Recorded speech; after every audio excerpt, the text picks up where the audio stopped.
흔히들 한 번 사는 인생, 후회 없이 라는 말을 하고는 합니다. 하지만 후회 없는 인생을 보내는 사람은 아마 없을 겁니다. 크고 작은 인생 경험 속 후회는 늘 부산물로 남게 되죠. 흐르는 물은 내 세월과 같고, 부는 바람은 내 마음과 같고, 저무는 해는 내 모습과 같으니 어찌 늙어보지 않고 인생을 말할 수 있겠습니까? 젊은 날 식탁에는 꽃병이 놓였더니 늙은이 식탁에는 약병만 줄을 섭니다. 인생은 고작 꽃병과 약병 사이인 것을 왜 일찍 깨닫지 못했을까요? 잘 먹고 잘 사는 것은 모두의 꿈입니다. 그러나 영원한 삶은 없으니 내 식탁에 약병이 줄을 서기 전에 욕심은 좀 버리고 폼 잡지 말고 베풀며 사는 것도 잘 사는 방법이겠지요. 우리나라 사람들은 유독 나이에 대한 강박이 심합니다. 30은 신입사원으로는 늦은 나이. 40살은 결혼 못했으면 평생 혼자 산다는 인식. 50, 60이 되어 뭘 좀 해보려고 하면 나이 먹고 주책이다. 그러다 보니 나이라는 숫자에 얽매여 자신의 인생에 스스로 제약을 걸고 나이듦을 한탄하는 사람들이 많습니다. 하지만 여기 자연스러운 나이듦을 받아들이고 후회 없는 노후를 보내는 사람들이 있는데요. 또 우리보다 먼저 인생을 경험한 선배들이 죽기 전 가장 후회했던 것은 무엇일까요? 그래서 오늘은 이른이 되기 전 깨닫지 못하면 땅을 치고 후회하는 7가지에 대해 여러분들과 이야기를 나눠보고자 합니다. 오늘의 영상 끝까지 시청하시고 행복한 노후를 위한 해안을 얻으셨으면 좋겠습니다. 바로 시작하겠습니다. 죽기 전 사람들이 가장 많이 한 후의 첫 번째는 가족 등 타인이 바라는 삶을 산 것. 다른 사람들의 기대에 맞추지 말고 스스로에게 진실한 삶을 살 용기가 있었더라면 하는 것이었는데요. 많은 사람들이 부모님이나 타인의 기대에 부응하기 위해 하고 싶은 일이 있어도 자신의 의지를 억지로 굽히며 살아갑니다. 우리나라에는 오죽하면 K장녀, K장남이라는 말도 있죠. 물론 내가 사랑하는 가족이 원하는 삶을 사는 것도 어떤 의미에서는 행복이 될 수 있지만 이러한 선택이 반복되면 점점 개인적인 만족을 무시하고 외부 요인에 기반한 삶을 살게 될 수 있습니다. 사람들은 삶이 끝나갈 때쯤 돼서야 얼마나 많은 꿈을 이루지 못했던가를 명확하게 볼 수 있습니다. 자기 자신을 돌보는 것, 그것은 인생의 성공을 위해 앞만 바라보며 달리던 중년을 지나면서 그 중요성과 필요성이 더욱 커집니다. 지금이라도 늦지 않았습니다. 타인의 기대보다는 내가 원하는 삶은 무엇인지 깊이 통찰해 보셔야 합니다. 그래야 훗날 삶이 다할 때 다르게 살았으면 어땠을까가 아닌 이렇게 살아서 기쁘다라는 생각이 들 것입니다. 두 번째는 여행을 내일로 미룬 것. 60세 이상 노인분들은 다른 지역, 다른 환경에서 자랐어도 한 가지 공통점이 있습니다. 그들 대부분이 한 지역에서 어린 시절을 줄곧 보냈다는 점입니다. 적어도 수십 년은 고향을 떠나지 않고 살았습니다. 요즘은 인터넷이나 스마트폰으로 세상의 여러 풍경과 다양한 사람들의 모습을 접할 수 있었지만 1980년대까지만 해도 비행기를 타본 사람 역시 극히 드물었죠. 그래서 어르신들은 여행을 더 많이 했더라면 이라고 아쉬움을 표현합니다. 81세 김경수 씨는 말합니다. 우리 부부는 은퇴하면 여행을 많이 하기로 했지. 그런데 정작 은퇴 후에는 아내가 세상에 없었어. 너무 늦었지. 몇 번 혼자 여행을 가긴 했는데 혼자 가니까 재미가 없더라고. 로키 산맥을 버스를 타고 지나가는데 풍경이 예술이었어. 옆자리에 아내가 있었더라면 이렇게 말하고 싶더군. 저 빛깔 좀 봐.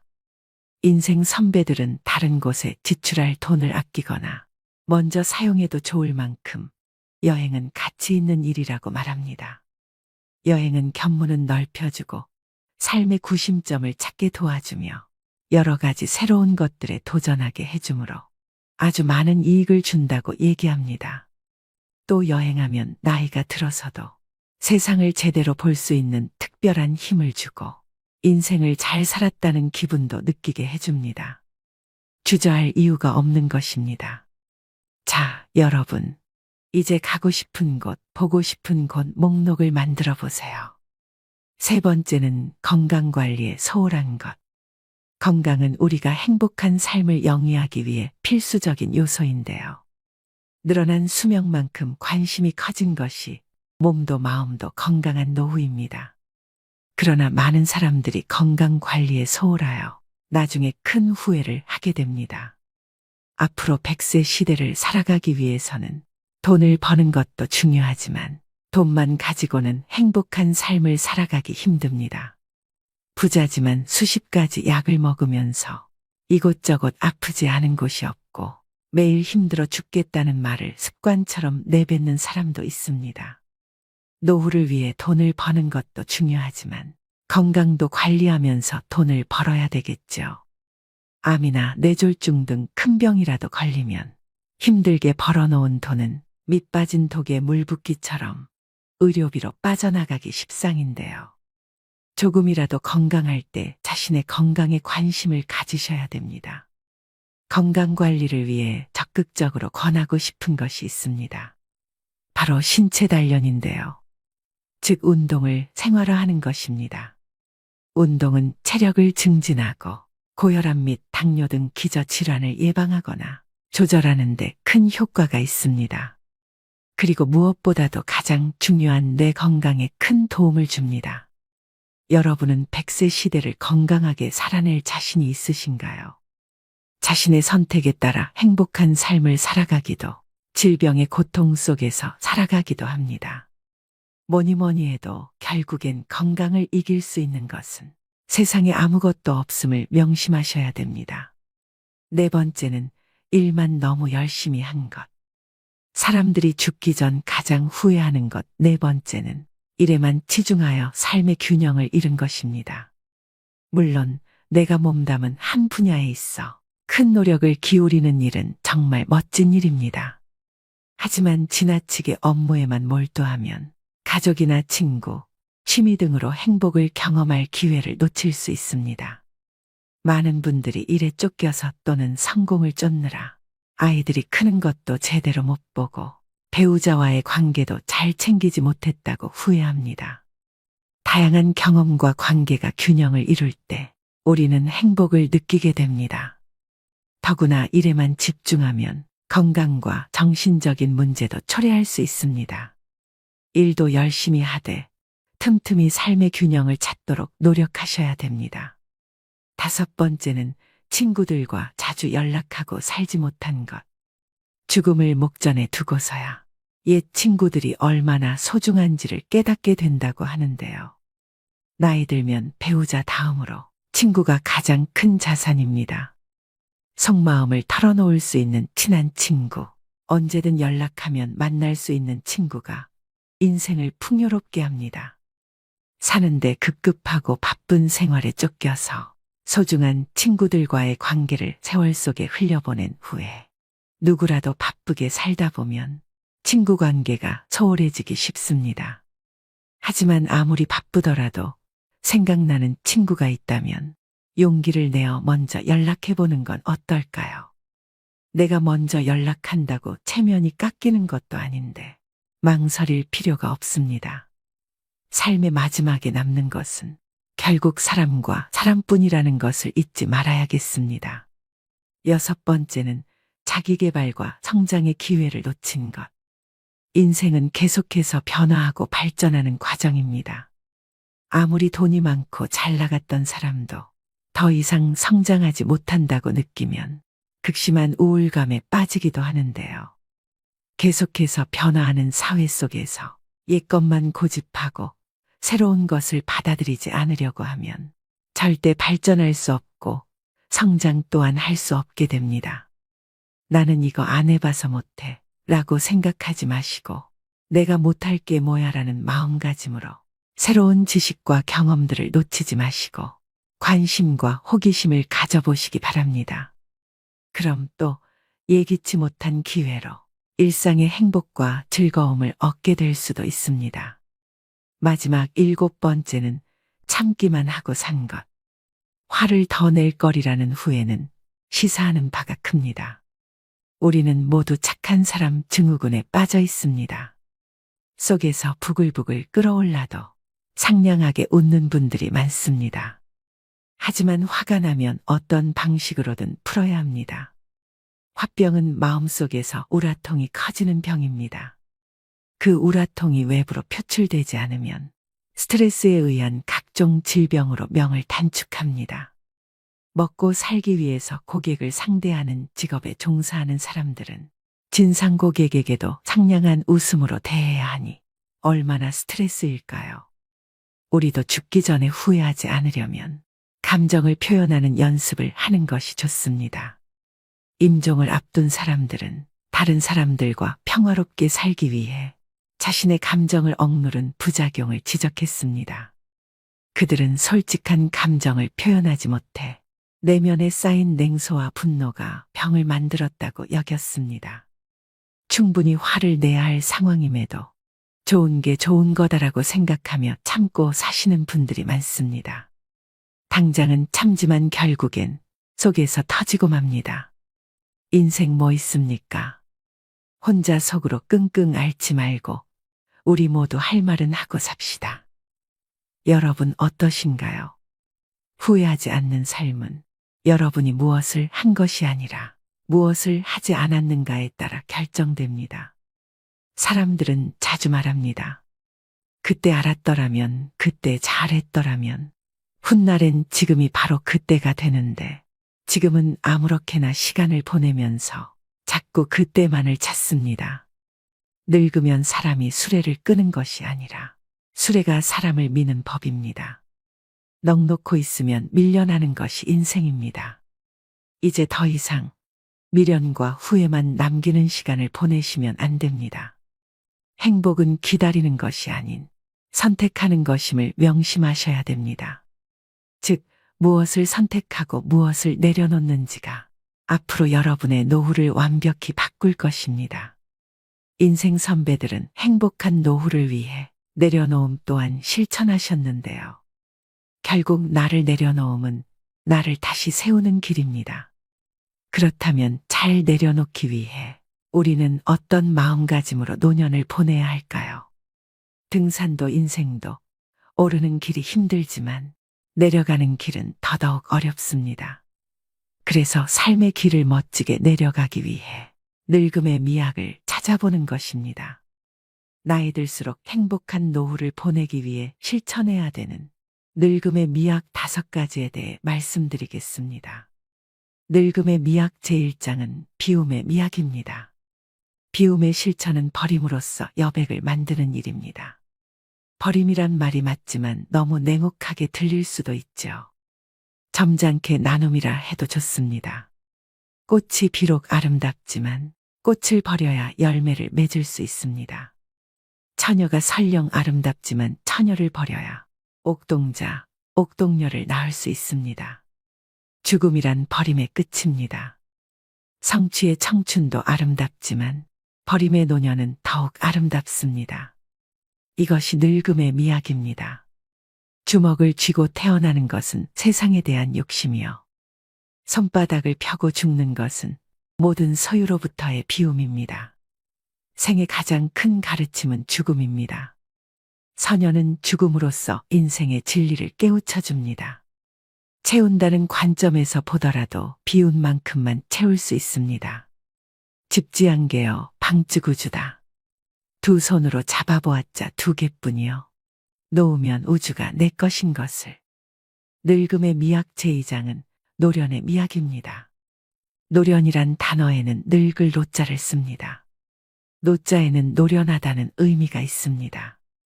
오랜 세월의 경륜에서 오는 노하우가 있어 노인은 노련한 경험의 결정체이죠. 노인은 돌다리도 두들겨보고 건너는 신중함이 있습니다. 술을 마셔도 젊은이처럼 속수무책으로 쓰러지지 않습니다. 그리하여 오뚝이라는 의미의 부도옹이란 별명이 붙은 것입니다.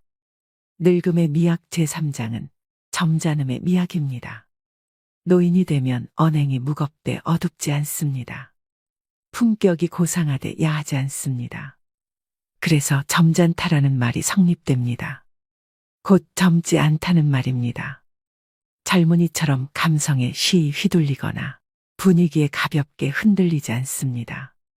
젊은이의 잘못을 보고도 잘 나무라지 않음은 힘과 용기가 없어서가 아니라 그들도 그러한 시절을 겪어왔기 때문에 이해하고자 함입니다. 점잖음. 그것은 중후한 인생의 완결이자 노인이 보여줄 수 있는 장엄한 아름다움입니다.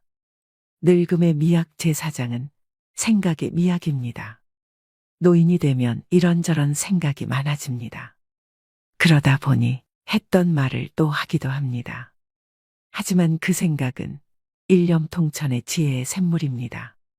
늙은이는 늘 그 자리에 있는 이다. 생각이 깊고 많기 때문입니다. 그저 자리만 차지하고 있는 게 아니라 세상을 염려하고 가문을 지키면서 늘 그 자리를 지키는 것입니다. 늙음의 미학 마지막 장은 3분의 2의 미학입니다. 흔히 몸은 늙었어도 마음은 아직 청춘이라고 항변하는데 이 말은 사실입니다. 정신의 나이는 육신의 나이의 3분의 2에 불과합니다. 60세면 40세로 생각하고 90세면 60세로 생각합니다. 마음마저 육신과 똑같이 늙었다고 생각하면 삶이 위축됩니다. 죽는 날까지 젊은이의 기상으로 살아가야 합니다. 젊은 생각으로서 씩씩한 만년을 맞이해야 합니다.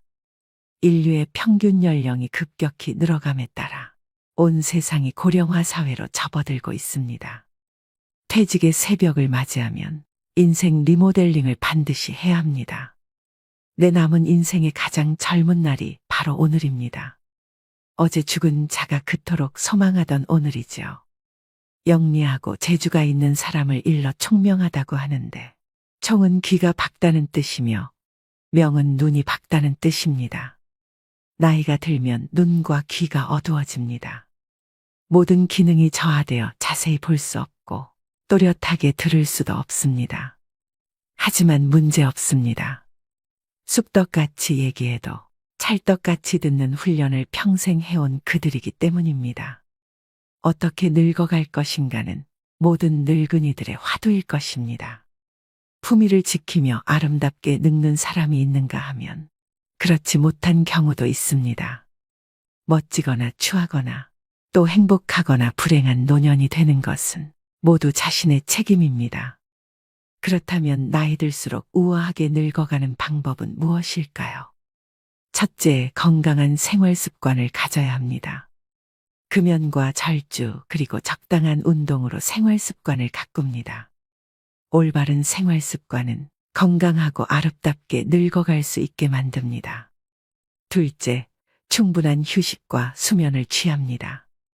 너무 적게 자고 너무 많이 자는 것도 좋지 않습니다. 낮잠을 적당히 자는 것도 건강을 유지하고 아름답게 늙어가는 비결입니다. 셋째, 마음가짐을 편하게 해야 합니다. 사람이 살다 보면 별의별 경계와 부딪히게 됩니다. 하지만 언제나 긍정적, 적극적인 행동으로 마음을 편하게 가지면 곱게 늙어갈 수 있습니다. 넷째, 노화에 맞서지 말고 자연스럽게 수용해야 합니다. 의학 발달로 주름살 하나에도 피부 미용 시술과 성형을 합니다. 하지만 자연스럽게 늙어가야 합니다. 나이에 맞지 않는 어색함을 주는 얼굴은 오히려 우아함을 상실합니다. 다섯째, 욕심을 버려야 됩니다. 아무리 의욕 있고 하고 싶어도 나이 들면 욕심을 부리면 안 됩니다. 나이 들어 욕심 부리면 추하게 보여 외면당하기 십상입니다. 여섯째, 말을 줄인다. 젊은 애들은 제잘제잘 말을 많이 하면 귀엽습니다. 그런데 나이 들어 말을 많이 하면 다들 싫어합니다.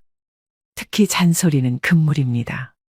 일곱째, 회의나 모임에 부지런히 참석하세요. 불러만 줘도 기쁜 나이입니다. 대외 활동을 기피하면 정신과 육체가 모두 병들 수 있습니다. 동창회나 카페 모임, 옛 직장 동료 모임 등에 웬만하면 빠짐없이 참석해야 됩니다. 8째, 공덕을 쌓습니다. 지금 쌓은 공덕이 내 인생 미천이 됩니다. 내 생을 이 생보다 멋지게 살려면 생전에 아낌없이 베풀어야 합니다. 보시보다 더 큰 공덕이 없다고 했습니다. 9째, 사랑을 합니다.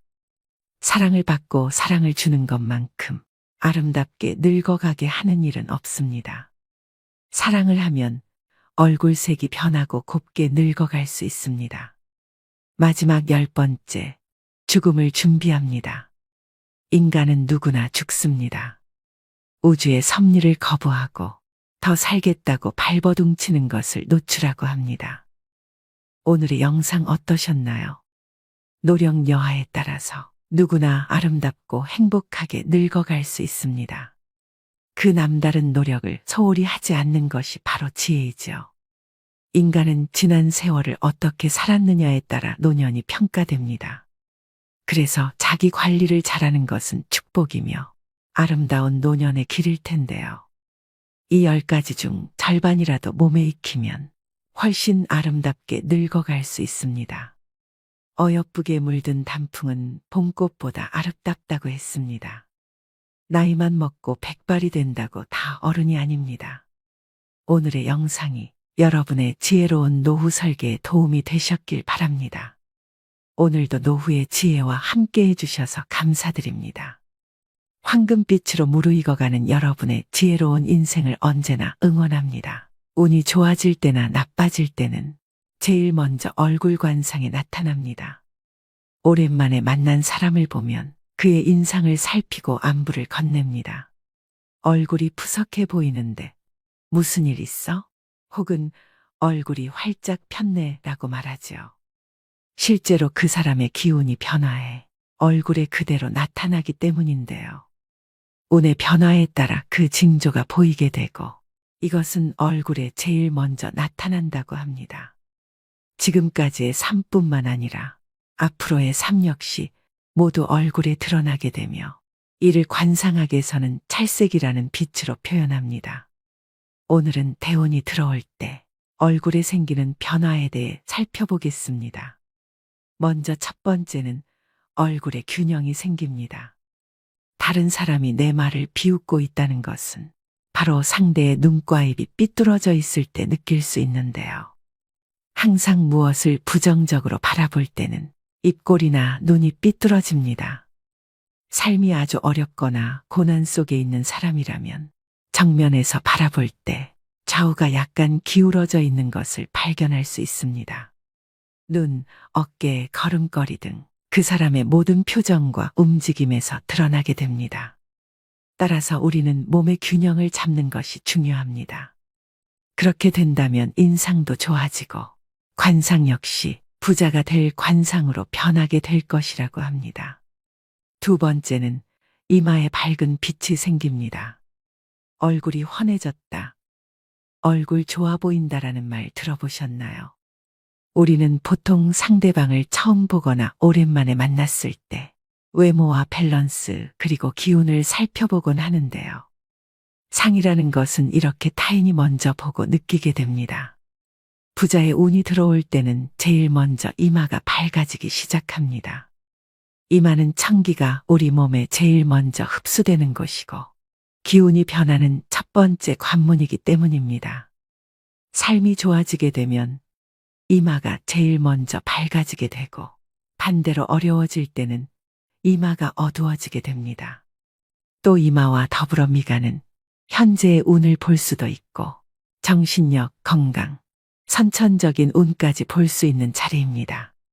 따라서 세안을 하거나 화장을 할 때는 이마와 미간을 깨끗하게 씻고 가능한 투명하고 밝게 화장하는 것이 좋습니다.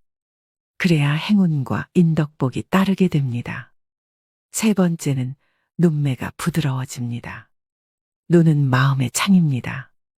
관상에서 눈은 운의 흐름은 물론이고 그 사람의 격을 판단하며 결정적일 때 믿고 신뢰할 수 있는가를 판단하는 중요한 잣대가 됩니다. 운이 나쁘고 인생이 어려워질 사람은 눈빛이 탁해지고 살기가 생겨나기 시작합니다. 반대로 눈에 부드러움과 선함이 생겨나는 것은 좋은 운이 들어올 징조입니다. 눈은 바로 마음이 표현되는 곳이기 때문인데요. 현대 과학자들 역시 눈이 얼굴 인상의 반 이상을 차지한다라고 말하기도 하며 이미지 좋다, 인상 참 좋다라고 말하는 것은 사실 눈이 선하고 부드럽다라는 표현이라고 합니다. 반면 눈을 자주 깜빡거리고 똑바로 시선을 마주하지 못하는 사람은 마음에 거짓이 있고 정직함이 없는 사람입니다. 눈은 바로 우리가 세상을 바라보는 그 마음입니다. 따라서 부자의 운을 얻기 위해서는 세상을 부드럽고 편안하게 바라보려고 노력해야 합니다. 네 번째는 귓볼이 깨끗해집니다. 많은 사람들은 귀 모양으로 사람의 재물운을 가늠합니다. 하지만 사실 관상학에서는 귀의 모양보다는 색을 더 많이 본다고 하는데요. 귀의 혈액순환이 잘 되어 귀가 불그스름한 빛이 도는 것이 좋습니다. 이처럼 귀의 혈색이 밝고 좋으면 수명이 길고 재물운이 있습니다. 이런 귀의 소유자는 성격도 둥글둥글하고 원만하여 대인관계도 좋아 인생에 적이 별로 없다고 합니다. 여성의 경우 귀걸이가 귓볼을 자극하여 혈액순환이 더 잘 되게 됩니다.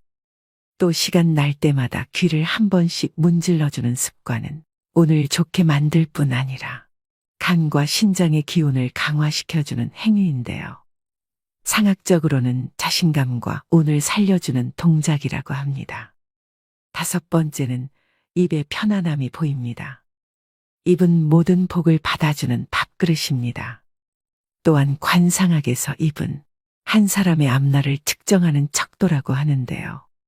입이 편안해 보인다면 부자의 운이 살아나고 입이 불편해 보이거나 움직임이 많다면 반드시 가난해지거나 불행해집니다. 따라서 입을 꽉 다무는 대신 항상 입은 부드럽게 닫고 상악과 하악에 약간의 간격을 두어 누가 봐도 편안한 입이 되도록 하는 것이 좋습니다. 부자의 운을 만드는 최고의 표정입니다. 여러분 어떠신가요? 대표적인 부자인 이병철 부자를 비교해보면 아들 이건희는 전형적인 부자상이고 아버지 이병철은 부자가 될 상이 아님에도 부자가 된 사람으로 심상의 대표적인 사람입니다. 일상의 삶에서 즐거운 일이 많은 사람의 얼굴 형상은 편안한 얼굴상을 보여줍니다. 반대로 삶이 힘들고 짜증나는 일이 많은 사람은 환한 얼굴에 찌그러져 있는 얼굴상을 하고 있죠. 관상은 어떠한 마음가짐으로 삶을 살았느냐에 따라 형성되었다고 보아야 합니다. 내 삶을 어떻게 살아가느냐에 따라 거지상을 하고 태어났어도 부자로 살아갈 수 있는 환경으로 변화되고 부자로 살아갈 수 있는 부자상으로 태어났어도 그 생각이 부자로 살아갈 수 없는 속 좁은 사람으로 살아간다면 거지의 삶을 살아가게 되겠죠. 그렇다면 어떻게 하면 나에게 더 큰 대운이 들어와 좋은 관상으로 바뀔 수 있을까요? 지금부터는 그 해답을 알려드리려고 합니다. 영상 끝까지 시청하시고 그대로 실천하신다면 여러분의 인생에 말년복과 재물복이 터지는 좋은 운이 찾아올 것입니다. 인간의 운은 좋고 나쁨, 행복과 불행은 단연 먹고 마시는 것을 절제할 수 있느냐, 없느냐에 따라 결정된다는 것을 빨리 깨달아야 합니다. 결코 배불리 먹지 말 것이라는 책의 저자인 미즈노 남보쿠는 에도 시대의 이름을 떨친 관상가입니다. 당시 평균 수명이 40대 중반이었던 시대에 78세까지 장수한 인물인데요. 그는 성공과 장수가 음식에 절제해 있음을 가르치며 3,000명의 제자가 있었습니다. 어린 시절 한량으로 떠돌다 감옥에 갔을 때 범죄자의 얼굴과 생김새에 공통점이 있음을 발견합니다. 그 후 1년 동안 보리와 콩만으로 식사를 계속하고 오면 절의 입문을 허락하겠다는 어느 주지스님의 조언에 따라 이때부터 본격적인 관상가로서의 길을 걷게 됩니다. 이후 단식과 어려운 고행으로 깨달음에 이르렀는데 사람의 운명은 관상이 아니라 먹는 음식에 달렸음을 깨닫게 됩니다. 관상은 변하고 바뀌는 것이지만 음식의 절제로 빚어진 복은 지속적이었기 때문인데요. 왜 재물이 쌓이지 않는 걸까? 왜 가정의 행복이 머물지 못하는가? 소식은 어떻게 부와 장수를 불러오는가? 모든 사람들이 궁금해하는 이 질문에 대한 명쾌한 해답과 실천 방법을 알려드리겠습니다. 식사의 절제라는 것은 보통 사람에게는 매우 어려운 일입니다. 배가 모두 차지 않은 상태에서 숟가락을 내려놓는 일은 보통 사람에게 힘든 일이나 성공과 출세, 발전과 행복, 하늘의 운과 부귀영화, 자식과 가문의 안정, 건강하고 긴 수명을 바란다면 못할 것도 없는 일 아니겠습니까?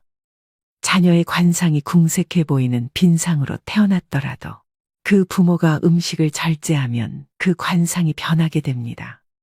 몇 끼마다 한 숟가락의 음식이라도 덜어 남을 도우면 자신뿐만 아니라 자식의 빈상도 복상으로 변하는 것이 자연의 이치입니다. 음식은 생명의 원천이며 평생의 행운과 불운이 모두 음식에서 비롯돼 나오는 것입니다. 음식을 절제하는 사람은 타고난 인상이 좋지 않아도 운이 좋은 사람이 많습니다. 좋은 인상을 갖고 있지만 음식을 절제하지 않고 산 사람은 여러 면에서 부족함이 계속되고 생로병사가 끊이지 않으며 늙어서까지 불행해집니다. 여기서 말하는 절제란 적게 먹는 것 외에도 규칙적인 식사가 포함됩니다. 잠들고 일어나는 시간이 하늘의 태양이 뜨고 지는 시간에 맞춰 있지 않는 사람은 먹는 시간도 먹는 양도 절제된 규칙이 없습니다.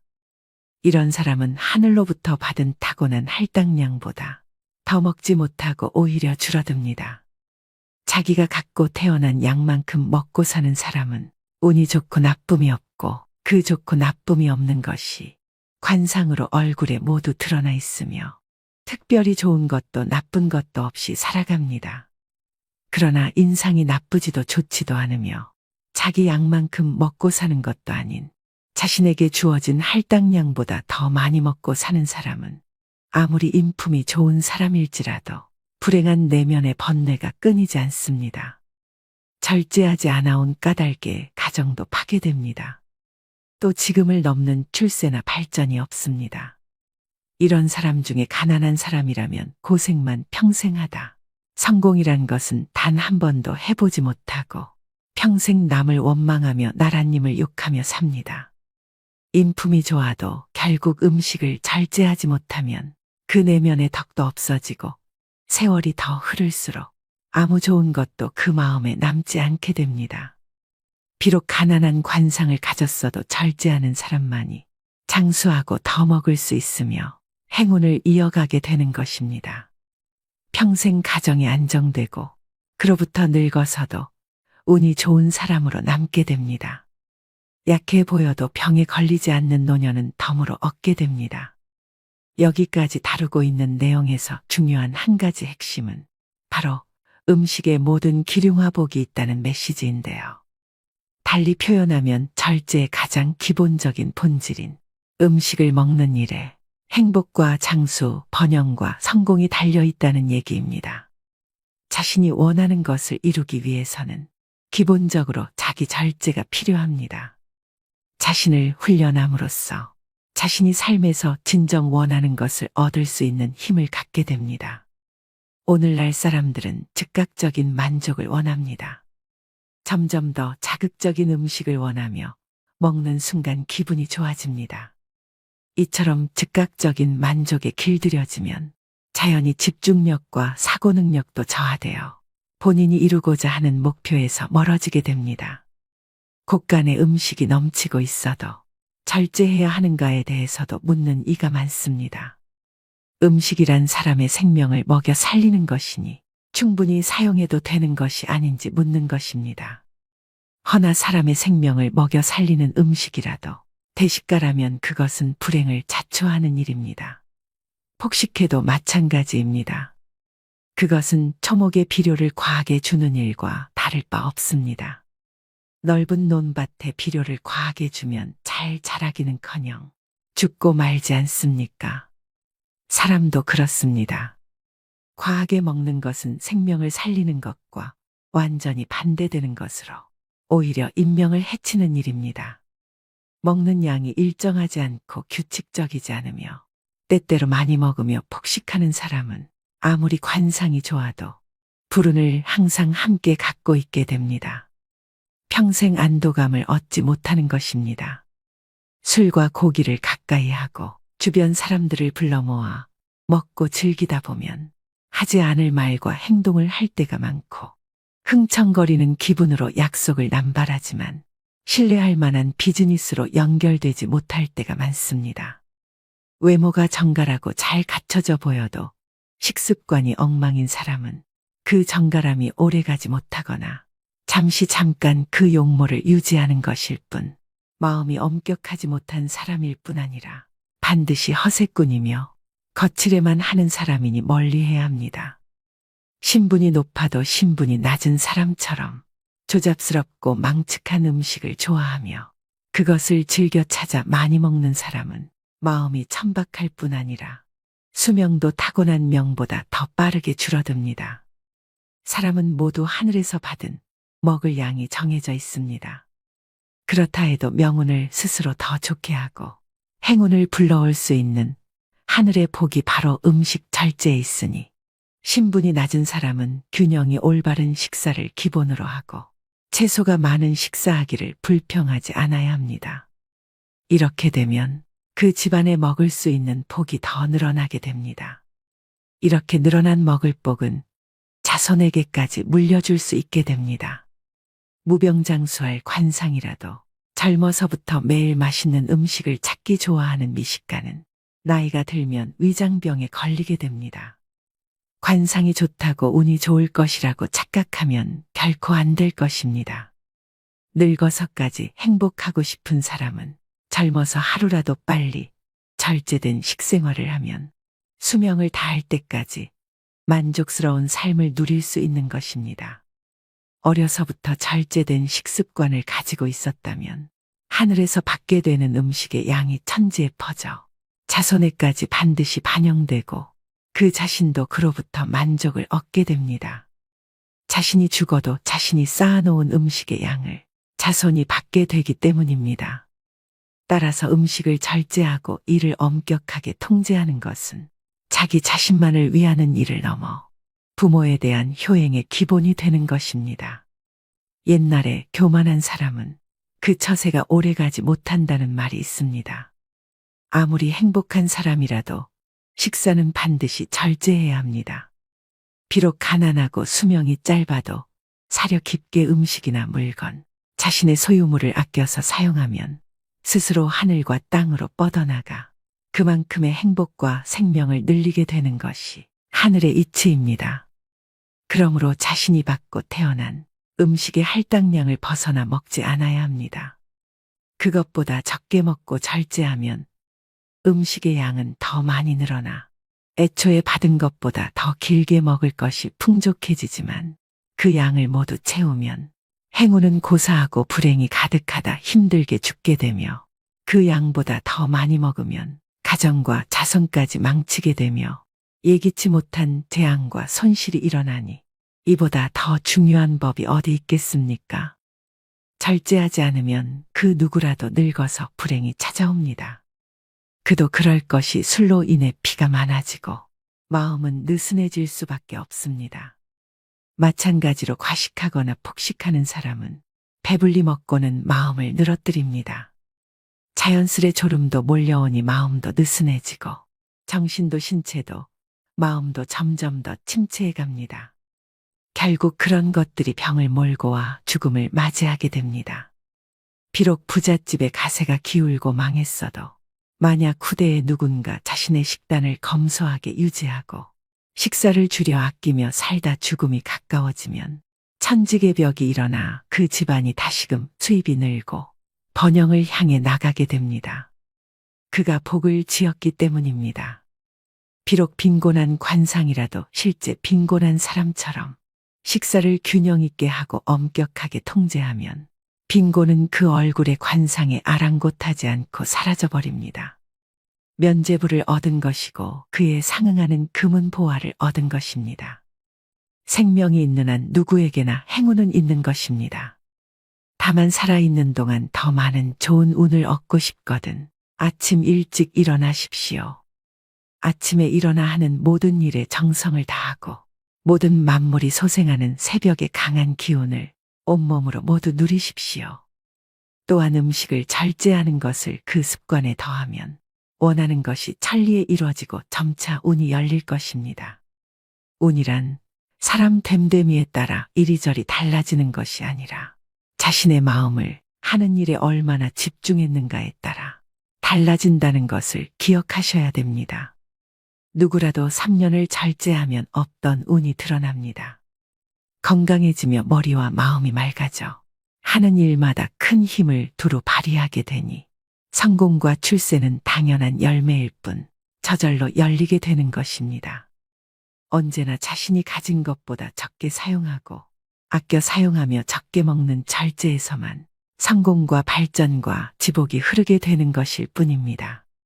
사람이 고귀해지기도 하고 천하게 되기도 하는 것은 모두 음식을 절제하느냐 하지 못하느냐에 달려 있습니다. 세상의 이름을 알린 고귀한 신분의 승려는 저절로 된 것이 아닙니다. 모두 먹고 싶은 대로 먹지 않고 절제해온 까닭입니다. 어려서부터 운이 좋아 큰 부와 행운을 누렸으나 최근 들어 운이 나빠지고 해마다 재산이 줄고 무엇을 하든 운이 따르지 않아 고통스러운 상황이라면 이 일에서 어떻게 벗어날 수 있겠습니까? 이런 사람은 젊어서부터 만족스러운 삶을 살아왔기 때문에 스스로 운이 나빠지는 행동을 알지 못합니다. 일찍이 부족함 즉 절제를 배운 것이 없기 때문입니다. 생활을 바르게 하지 않았거나 불규칙적으로 먹고 자는 일을 계속해온 사람은 아무리 비상한 재주를 가졌어도 다른 이에게 지속적인 존경심을 얻지 못합니다. 따라서 지금부터라도 절제를 배운다면 다시금 좋은 기운을 이을 수 있습니다. 오늘의 영상 어떠셨나요? 하나를 보면 열을 안다는 말이 있습니다. 인간의 가장 기본적인 욕구인 식에 대해 자제할 줄 안다는 것은 삶의 다양한 측면을 보더라도 참 중요하다는 생각을 하게 됐는데요. 균형 잡힌 음식으로 신체의 건강도 챙기겠지만 해로운 것들을 자제할 줄 아는 힘이기 때문에 스트레스를 관리하는 정신, 정서적 능력이 될 수도 있고 충동적인 지출도 자제하게 되고 과잉된 말과 행동을 삼갈 줄 아는 절제력이 될 수도 있으며 목표 달성을 위한 인내심과 자제력의 뿌리가 될 수도 있습니다. 이처럼 음식에 대한 태도를 보면 그 사람의 모든 면에서의 절제된 삶을 알 수 있다고 합니다.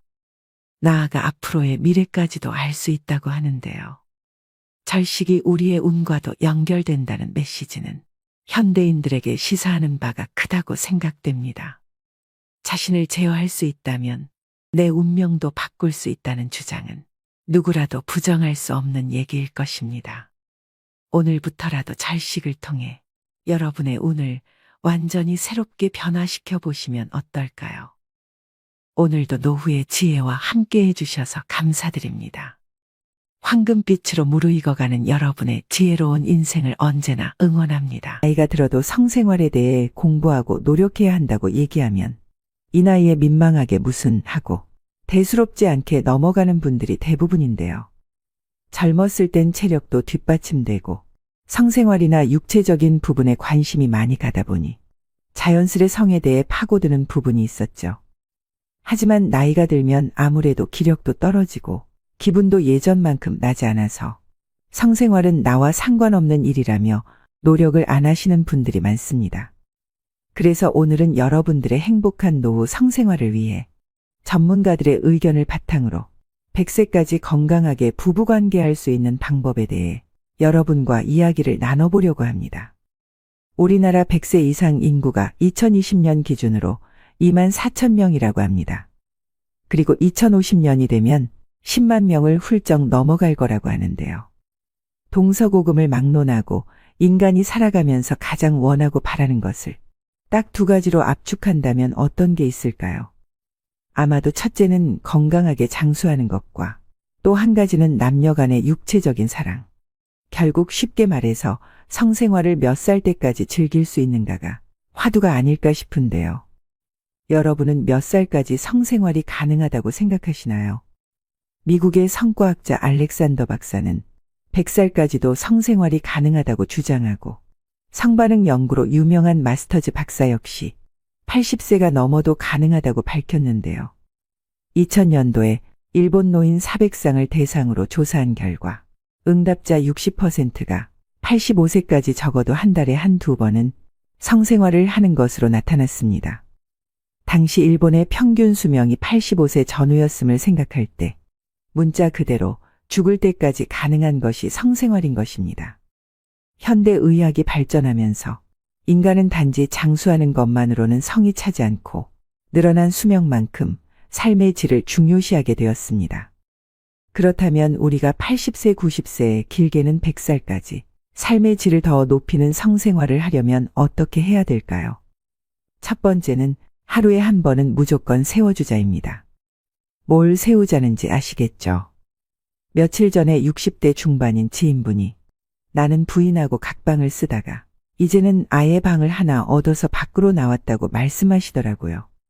그러면서 밖으로 나와서 살다 보니 뭐 아무런 생각이나 관심도 없고 이제 여자하고 어떻게 해야 되는 건지도 다 잊어버린 것 같다. 그 얘기를 듣고 무척 안타까웠는데요. 여러분, 요즘 60대가 노인이라고 생각하시는 분이 얼마나 될까요? 60 청춘이라는 말도 있죠.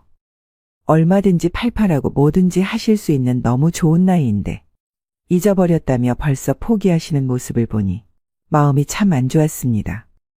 나이가 들면 아무래도 신체적 노화로 성기능이 떨어지게 되는데요.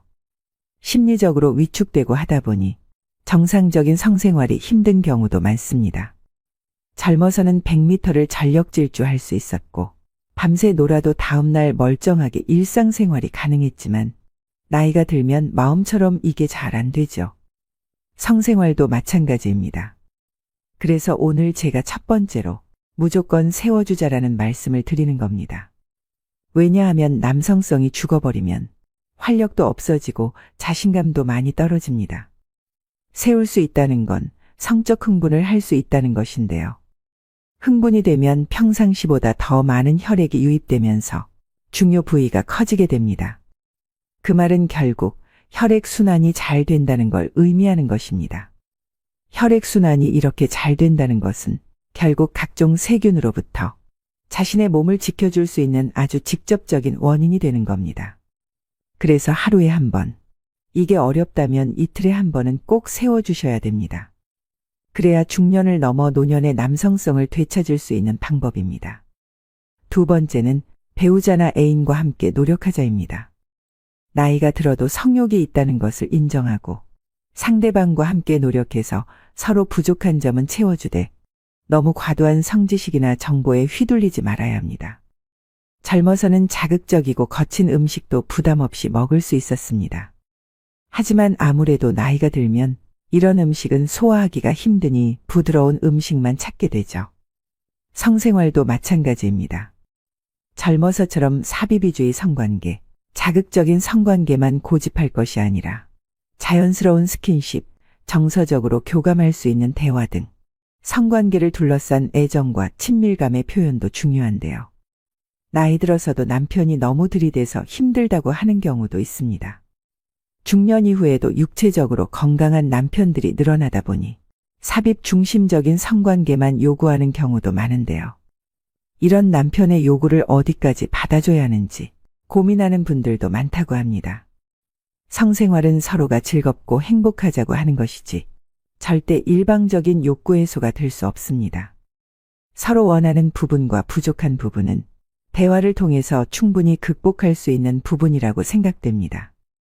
남편도 아내의 몸에 대한 이해가 필요합니다.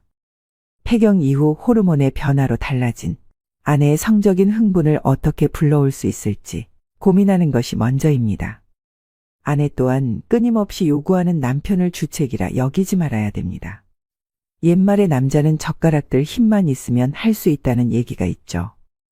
남성으로서의 존재감을 인정해주는 것이 우선입니다.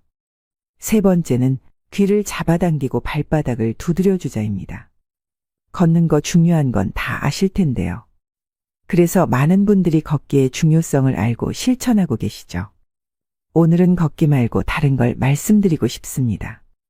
귀를 당기고 발바닥을 두드리면 정력에 좋다는 사실 알고 계셨나요? 성감대 중 하나가 바로 귀인데요. 우리가 나이가 들수록 호르몬이 감소되고 그것은 결국 성적인 감흥이 줄어든다는 건데 귀를 자꾸 잡아당기면 성호르몬이 더 많이 배출된다고 합니다. 귓불의 위쪽에는 작은 돌기가 있는데 이 돌기의 안쪽이 바로 남성 고환의 반사지점이라고 합니다. 따라서 이 지점을 자극하면 호르몬 분비가 원활해져 정력 증강에 한층 효과적이라고 합니다. 정력뿐만 아니라 귀를 당기면 모든 질병들이 사라진다는 말도 있습니다. 이름난 장수촌의 장수 비결 가운데 하나가 매일 밤마다 귀를 비비고 자극한 뒤 잠드는 것이라고 하는데요. 삼국지 유비도 귀가 어깨까지 축 늘어질 만큼 귀를 만졌다고 합니다. 날마다 엄지와 검지 두 손가락으로 귓불을 20번에서 30번씩 매일 잡아당겨 보세요. 정말 놀라운 일이 생길 겁니다. 눈도 맑아지고 소화 기능도 좋아집니다. 그리고 또 한 가지, 발바닥 두드리기인데요. 옛날에 전통 혼례를 치르면 신랑의 발바닥을 때리는 풍습이 있었죠. 신랑이 첫날 밤을 잘 치르도록 하기 위해서였다고 하니 우리 조상님들이 얼마나 지혜로웠는지 알만한 대목입니다.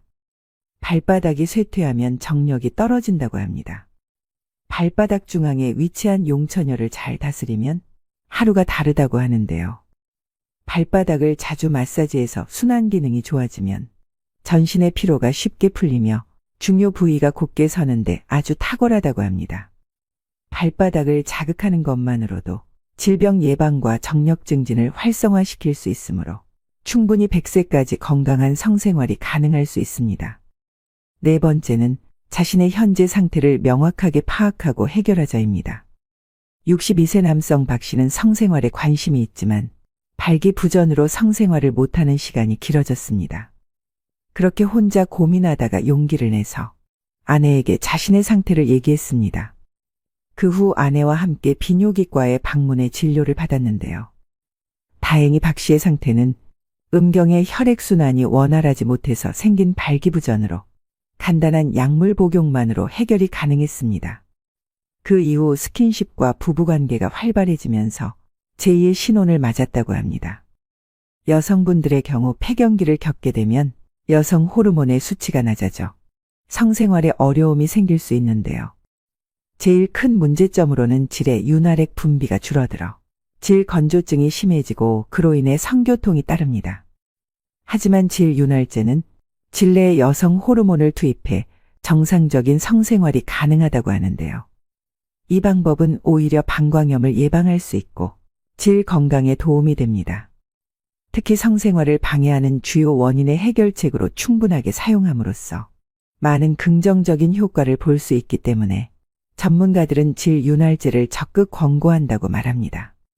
이와 같이 노년의 성관계에 있어서 크게 나타나는 문제는 남성은 발기부전, 여성은 질건조증인데요. 말씀드린 방법처럼 약물이나 윤활제 사용 등으로 간단하게 해결이 가능한 부분이니 혼자 끙끙 앓고 망설이지 마시고 해결책을 찾아 나서야 됩니다. 마지막 5번째는 활력을 높여줄 수 있는 음식을 챙겨 먹자입니다. 남성들은 마음만 넘어도 발기력이 예전만 못하다고 느껴지고 50대, 60대가 되면 뭐라도 먹어야겠다고 생각하는 분들이 많으신데요. 잃어버린 활력을 빠르게 찾는 방법에는 평소 어떤 음식을 먹느냐에 따라 좌우된다고 합니다.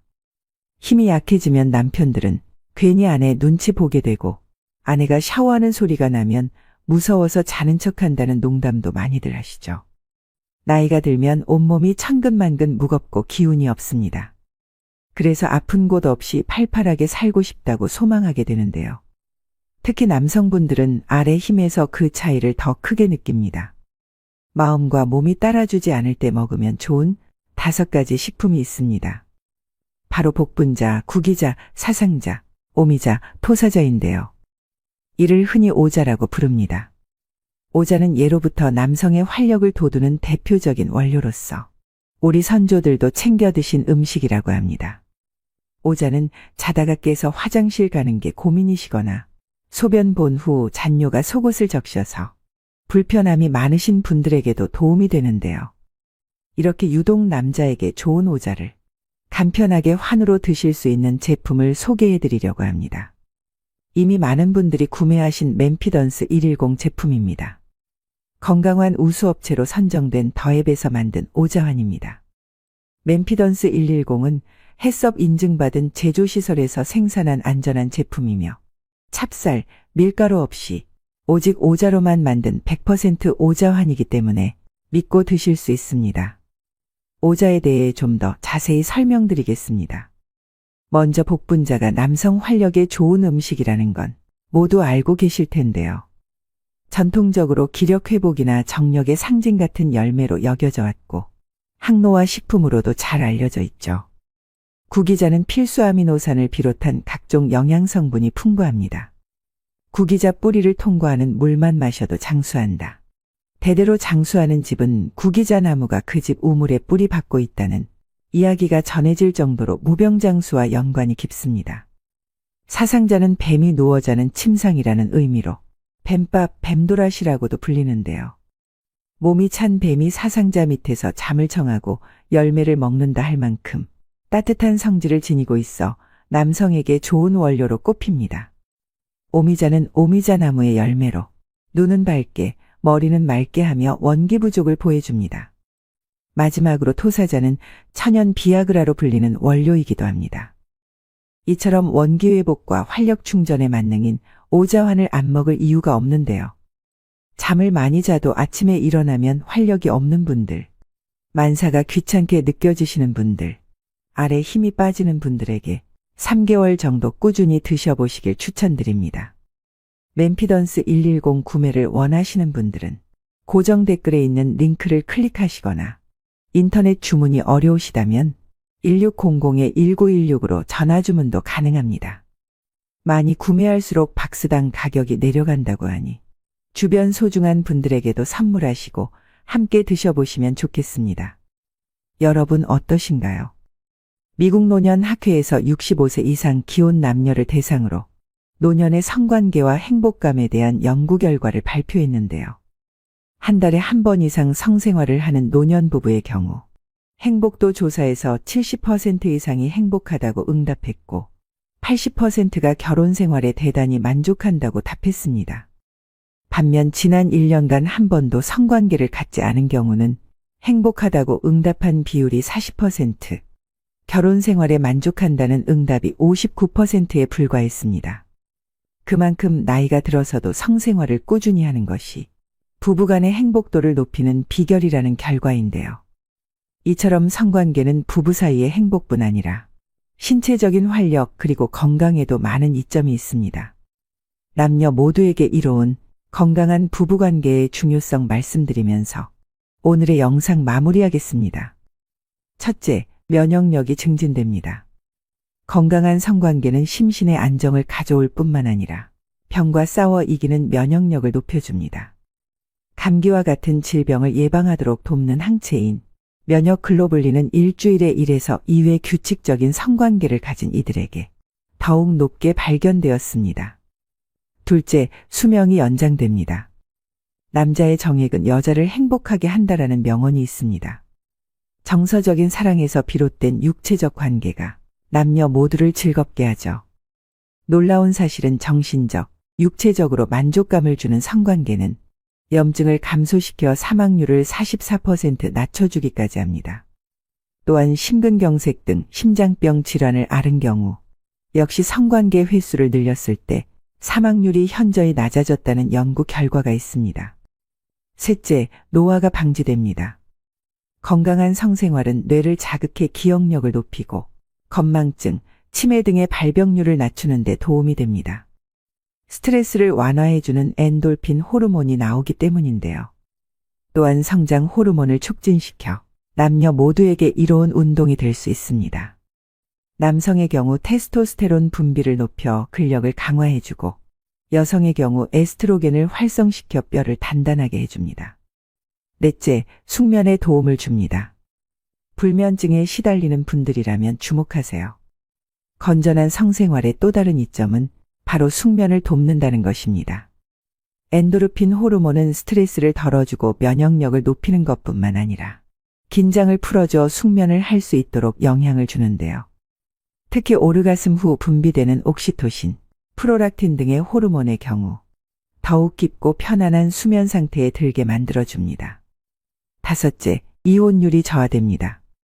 어쩌면 당연한 이야기인지도 모르지만 통계적으로 건강하고 건전한 성관계를 하는 부부일수록 이혼율이 줄어든다고 합니다. 건강한 성생활은 정서적, 육체적으로 외도를 하지 않고 서로만을 바라보기 위해 최선을 다한다는 뜻이기도 하니까요. 가까운 만큼 자주 생기는 트러블을 극복하고 결혼 이후에도 서로에 대한 로맨스를 유지하기 위해 노력할 때 건강한 관계가 지속된다는 사실을 꼭 기억하세요. 오늘도 노후의 지혜와 함께해 주셔서 감사드립니다. 황금빛으로 무르익어가는 여러분의 지혜로운 인생을 언제나 응원합니다.